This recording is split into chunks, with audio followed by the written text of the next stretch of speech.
এত অপকর্মের পরে আপনারা কিভাবে জনগণের আস্থায় আসবেন? হ্যাঁ, এই 15 জনকে আনা হয়েছে, 15 জনকে অফিসার ম্যাচে রাখা হয়েছে, এটা আমি তো জানি। বাকিদের আমি একজনের কথা বলা হচ্ছে না, একজনকে পাওয়া যাচ্ছে না, 16 জনকে তোলো।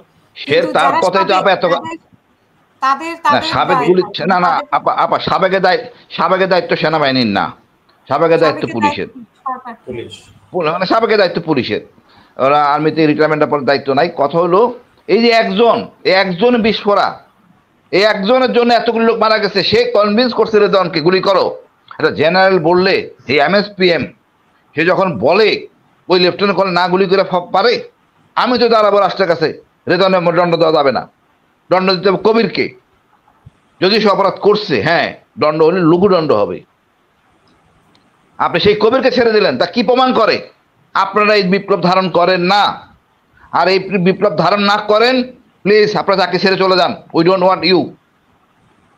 আপনারা লাঠি ছড়ানোর জন্য আমার দরকার নাই। আপনারা কি যুদ্ধ করবেন আমরা জানি, আপনাদের মতো জানেন আমাদের দরকার নাই।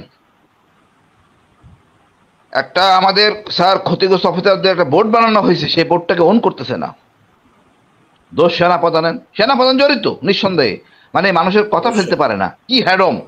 আপনি দেখেন না যেন শফিউল্লাহ কি করছে, আপনার কোর্সমেট স্যার, যেন শফিউদ্দিন, যে আজিজ কি করছে, তারা কি করছে, বদনাম কোন জায়গায় নিছে, তখন আপনার গাজালা করে নাই, এখন আপনি এই কথাগুলি বলতেছেন।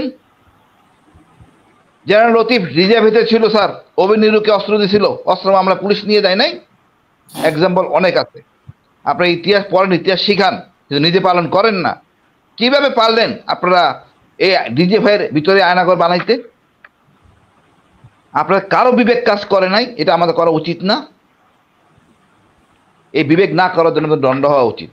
আমি তো মানে ডক্টর ইউনূসকে বলবো, এরকম দয়ালু লোক আসলে আমাদের প্রধান উপদেষ্টা হওয়া উচিত না। এরকম দয়ালু লোক দরকার নাই, ওনারও চলে যাওয়া উচিত। যে না পারেন চলে যান। আপনারা এগুলি পাল্টাচ্ছেন না, বিপদ জানবা, মানে সেনাবাহিনীকে জনগণের মুখোমুখি দাঁড় করে দিচ্ছেন। সেনাবাহিনী এই অসৎ জেনারেলগুলি সবাই কাচ্চু বিরিয়ানি খাইছে, কেউ কম আর বেশি, বাট খাইছে তো। বাট এর মধ্যে ভালো জেনারেল আছে, কিছু তো ভালো জেনারেল অবশ্যই আছে, কিন্তু এই কিছু লোকটাও নষ্ট হচ্ছে এই এই কবিরের জন্য।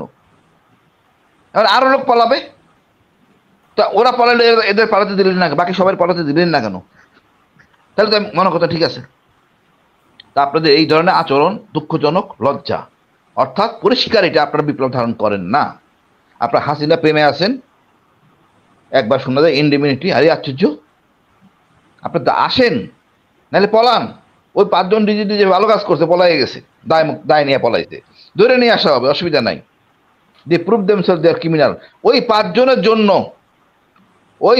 জন্য, বাকি সব আটকা পড়ছে, এই কবির ছাড়া, বিকজ তার অধীনস্থ ছিল এরা, এবং তাদের কাজ, তাদের আদেশ পালন করছে এই যে সিটিআইবির ডাইরেক্টররা, এবং এখন তারা তার বসরা নাই।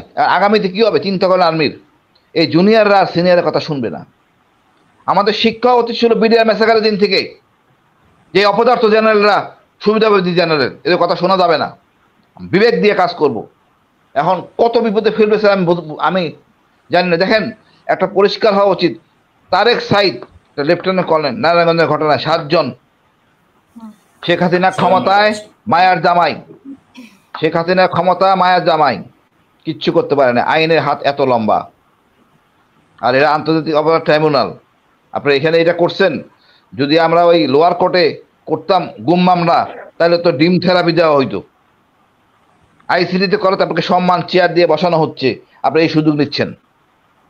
বাট আমি মনে হয় এখন মনে করেন আপনার বলতে কতজন কি এসে বললেন, আমাকে যখন জিজ্ঞেস করে, আমি তো বললাম আমার গুম করা হয়েছে, কে ছিল দায়িত্বে, এই লোক দায়িত্বে ছিল। এখন ও বলবে আপনি, আমার কে ধরছে, আমার তো ডাইরেক্টর ধরে নাই, কেউ না কেউ ধরছে। আপনি বুঝতেছেন লেস কতখানি যাবে? তবু মনে করি আমাদের এই দুধ আবর্জনা বের করে দেওয়া উচিত। এই ডিএনএ রাখা যাবে না। আমি সেদিনকে বলছি, যে লোকটা আমার ঘুষি মারছে, যে সৈনিকটা আমার ঘুষি মারছে, সে কেমনে সেনাবাহিনীতে থাকবে? কিন্তু সরাবে আর কর্নেলে ঘুষি মেরে আইছি, যে আমার ঘৃণা চোখে আমার খাবার দিছে, আমাকে মানে হিউমিলেট করছে।